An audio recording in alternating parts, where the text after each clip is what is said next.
Hey, it is your buddy. Peace and harmony with you here today. Much love going out to all the beautiful, empowered harmonizers. We are zooming in and focusing in on a great Vera question, and that is, how do I really get motivation to carry on, especially into what you might describe as a new future or a new relationship, peace and harmony? How do you sort of get into that ready, set, go mode? I think it's a great Vera question because it calls into question what is healing and what are some of the concepts, what are some of the processes that you need to go through and trust.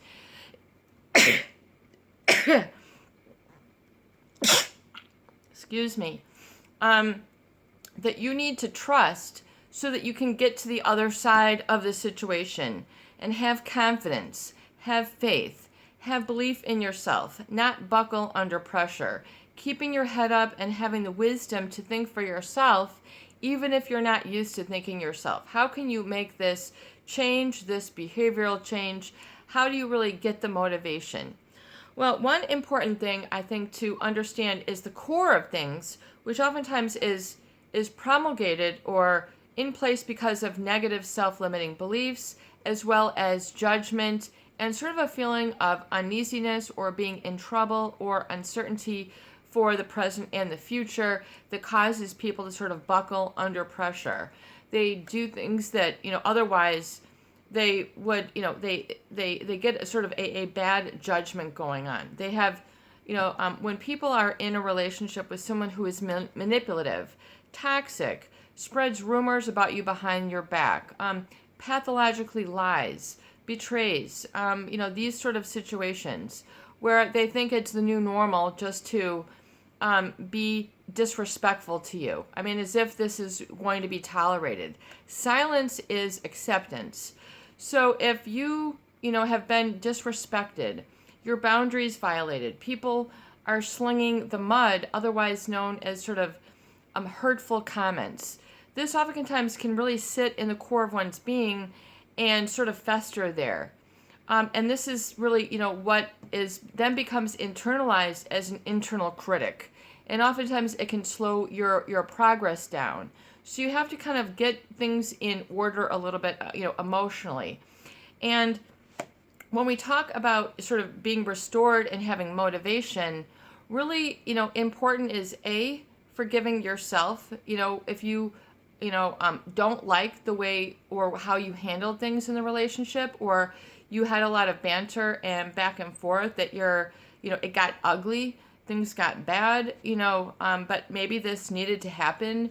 Oftentimes, you need to be able to confront the hurtful or abusive person. You need to be able to lay it all out on the table. You need to, otherwise it becomes repressed and bottled up, and it can eventually then seethe to the surface when it's an inopportune time. So, and then people become very easily triggered. They become easily upset. They lose faith. They lose belief. They lose trust in the universe. Everything and all thing is bad. And so people just send themselves down a very negative rabbit hole, which you want to avoid at all costs. Do not step in the rabbit hole. Do not step in the downward spiral. When you're sort of really coming through some very seething or hurtful aspects of the relationship, when people are no longer, especially with a narcissist, you might have experienced narcissistic rage, narcissistic injury that then was, experienced by you in the name, in a series of comments, hurtful body language, hurtful looks, the look that could kill, the stonewalling, the silent treatment.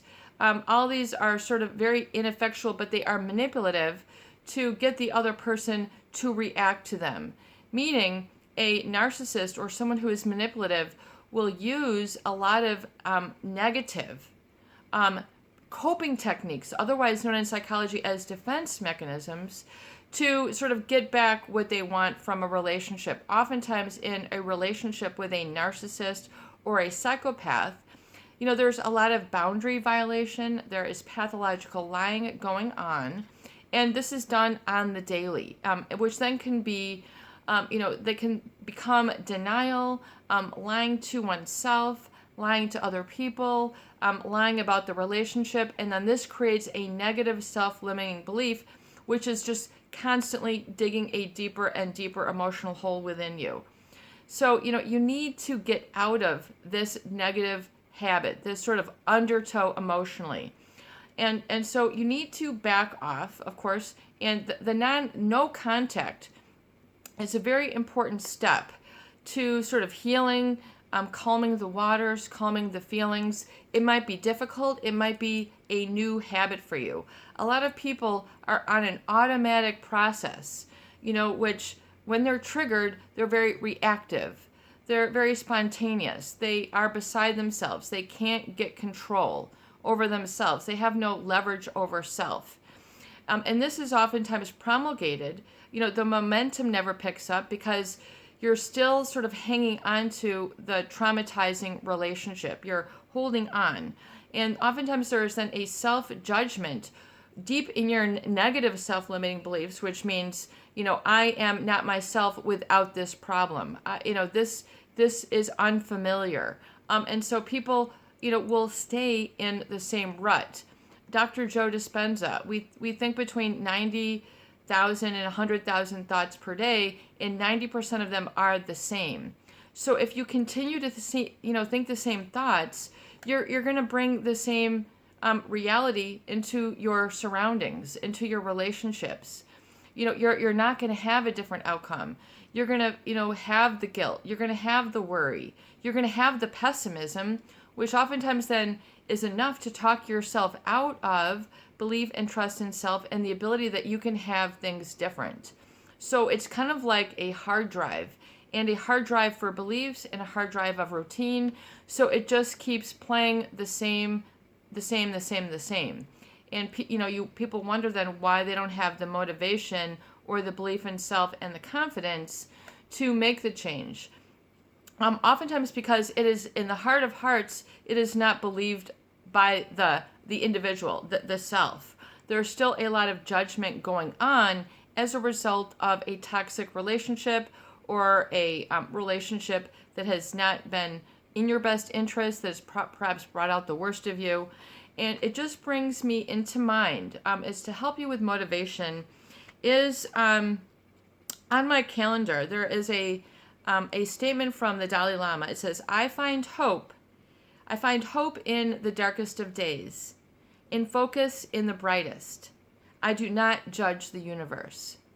So realize there is a lot of judgment, I feel, that weighs on people's minds, hearts, chests, back, knees, wherever it is you're holding all your tension. Some people hold it in their glutes. Some people hold it in their shoulders. I mean, you think that they're going to armor up like a medieval soldier to carry on in their life. I mean, they are that, they are that wounded. They're interpreting the situation as if they have to go out, like a knight in shining armor because the world is, not working in their favor. You're seeing the more pessimism, you're focusing on the negative, and this results in a lack of belief of self. So you have to really go down that rabbit hole and realize that oftentimes there is a lot of judgment then inflicted on self and a lot of judgment inflicted on the universe. Why did this happen to me? You are divinely protected. Oftentimes it's a message to you that you need to learn and absorb and extricate the lesson from the situation.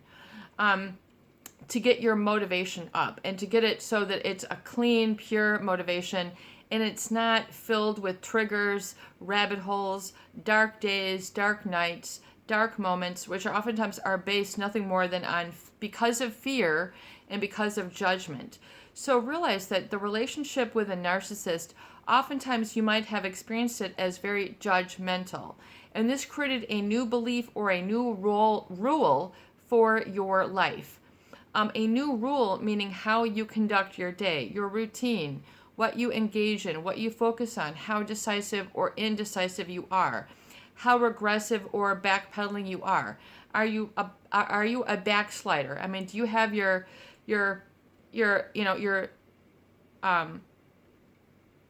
do you have your slide greased backwards so that you're just going to fall back every time? Are you operating out of poor judgment, erroneous thinking?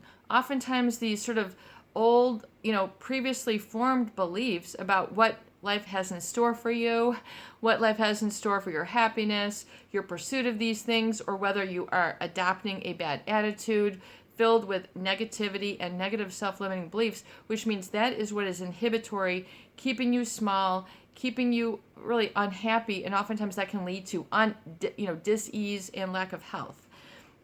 So for motivation, belief is a state of mind, is a belief. So we need to understand really at the bottom of the bottom of the bottom, and really is your beliefs oftentimes of self in the world, the universe, are what's running your show. So you need to be able to take a step out of the everyday routine, the everyday brainwave consciousness, sort of get in and slow your brainwaves down. I mean, this, when you wake up in the morning, that might be one of your freshest times. So then getting up an hour early, meditating for an hour, allowing yourself to just be in the silence and listen to, what might rise up. And, because you're not used to perhaps listening to this aspect or listening to yourself. So there's not really much of a relationship that has been formed within yourself where you're listening to self and heeding your own feelings, heeding your own, desires, heeding your own boundaries, and heeding your own standards. This gets run amok. And so a belief is a state or a habit of mind. So we talk a lot about a habit because things that are perpetuated over time, this emotional state creates a temperament. A temperament, reinforced over time creates a mood, and then a mood reinforced over time becomes a personality trait, which then reinforced over time becomes your I am and your identity. So if way back when there is a lack of motivation because of a lack of belief, then you're really sort of in charge of limiting yourself in this situation. So, and once again, so the rules then, this belief then kind of sets the rules or your routine for your life. So they will have a very significant impact if they're allowed to sort of continue. And in continue meaning not reviewed, adjusted, and, readopted. Because oftentimes those old beliefs were conditioned or programmed in the past, especially ages 0 through 7. It's felt that, during those times, the subconscious is being developed during that period of time. So, and then, psychologists basically then understand this. And so anything else that comes thereafter, your truth is established during that 0 through 7. So if something is not, in line with that truth, then you will reject it. And you will reject it, meaning it does not sit well with me. This is not, where my belief in self is. This is my truth.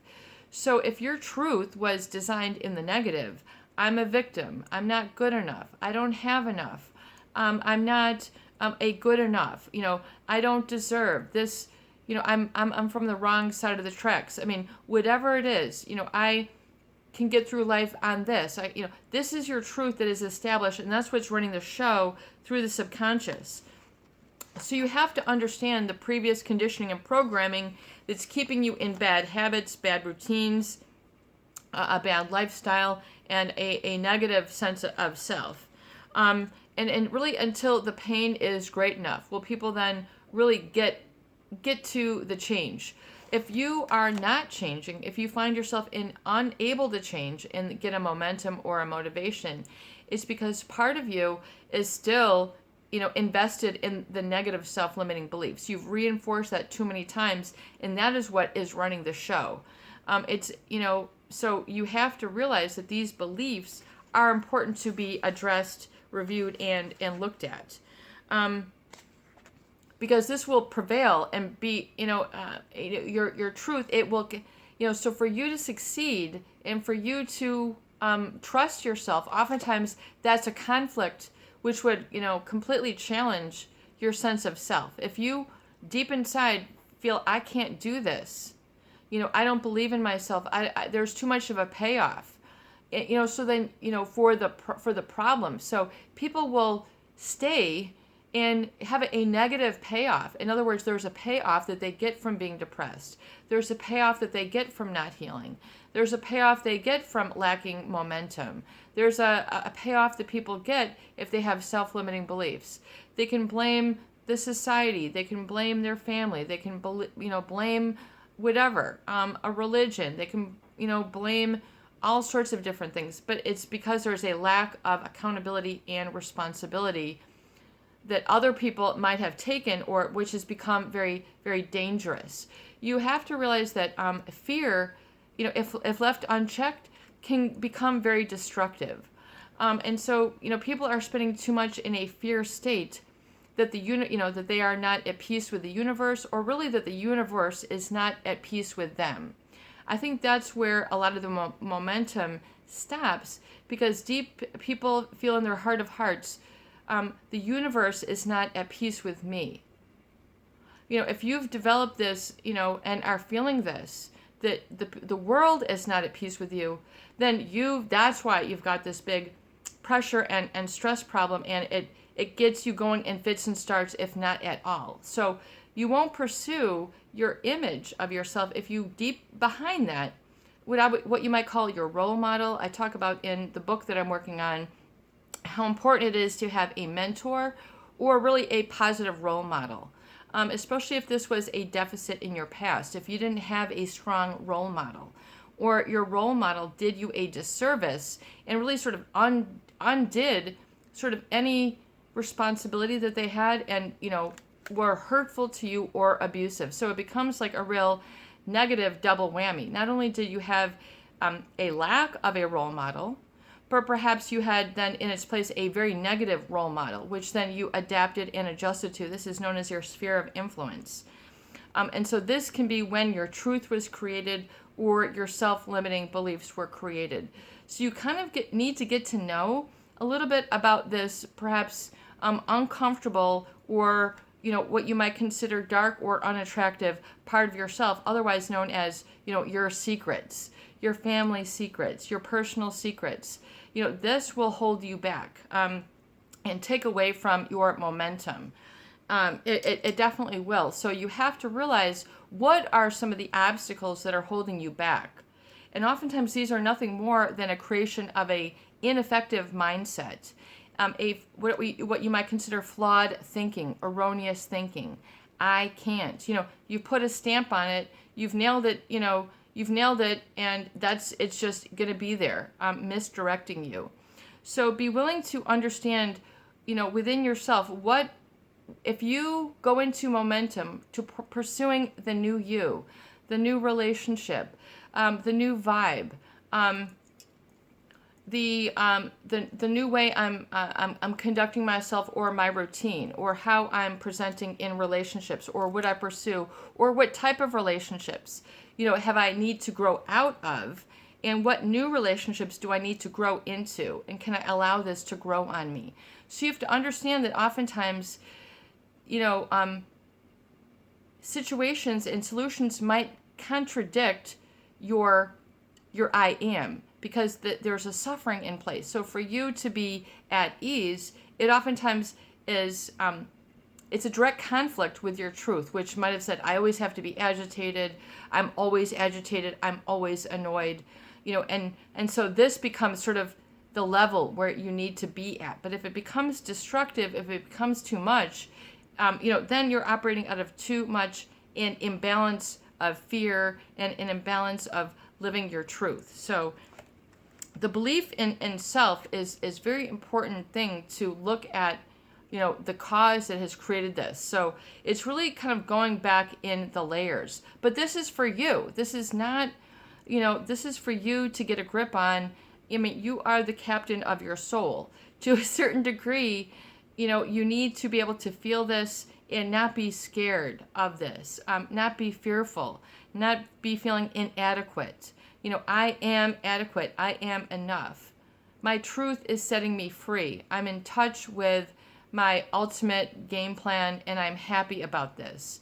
So, being happy about moving forward oftentimes if you're stuck and blocked, it's because there's something that is hindering you or holding you back. There is a ill-fitting boundary, which is too limited. There's an ill-fitting self-belief, which you really need to smoke out and sort of get out of the, getting out of the subconscious, getting it out of your your MO, your OM, whatever you want to call it, because that's part of what's driving. It's like a hard drive to a computer.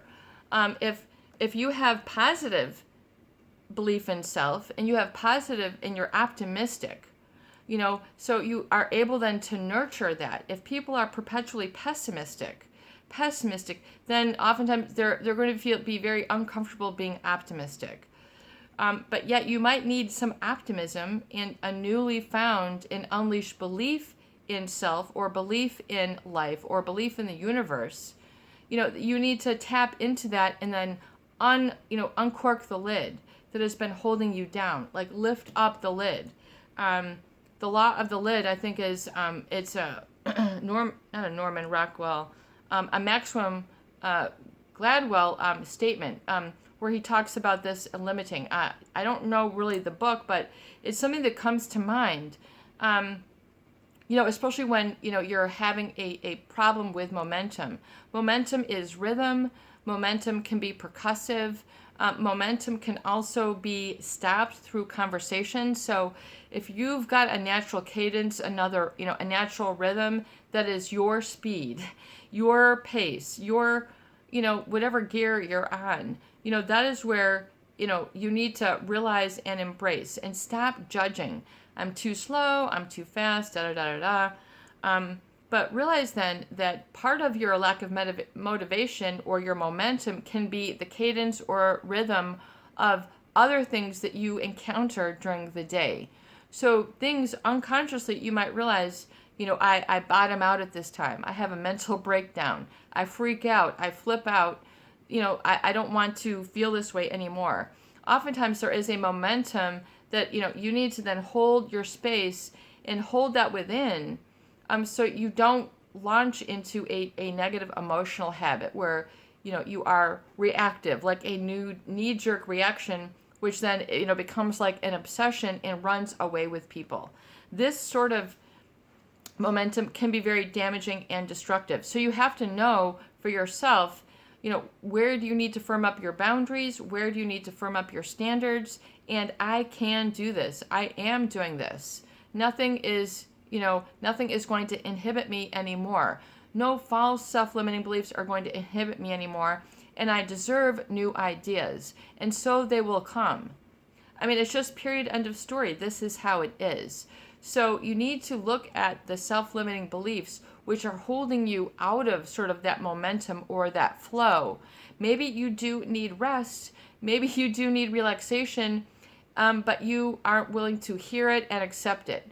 You're used to denying your needs, oftentimes if you've been in a lot of manipulative relationships, or it feels very new and uncomfortable and not normal to listen and heed yourself because you're so used to people pleasing, using that sort of facade, based on previous relationships that might be narcissistic or psychopathic or just overly controlling and manipulative, and you feel that there's no airway, there's no open communication.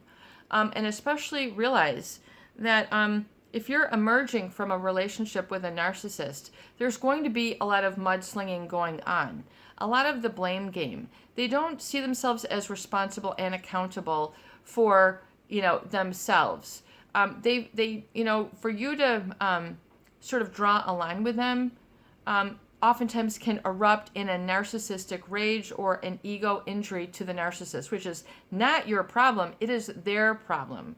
But yet it appears as your problem because they will just dish it right back onto you.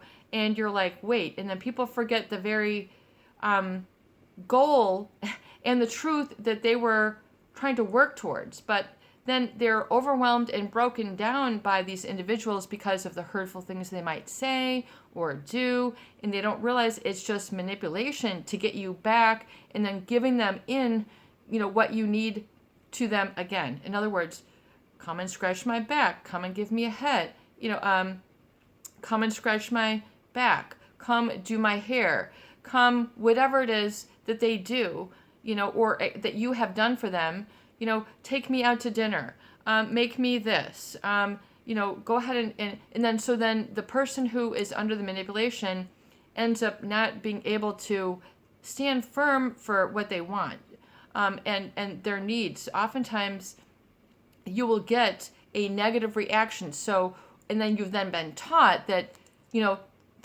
this individual is unhappy with you. This individual is blaming you. You've got trouble now. You find yourself, you're in the middle of a saga. You're in the middle of an epic meltdown, and you're like, what?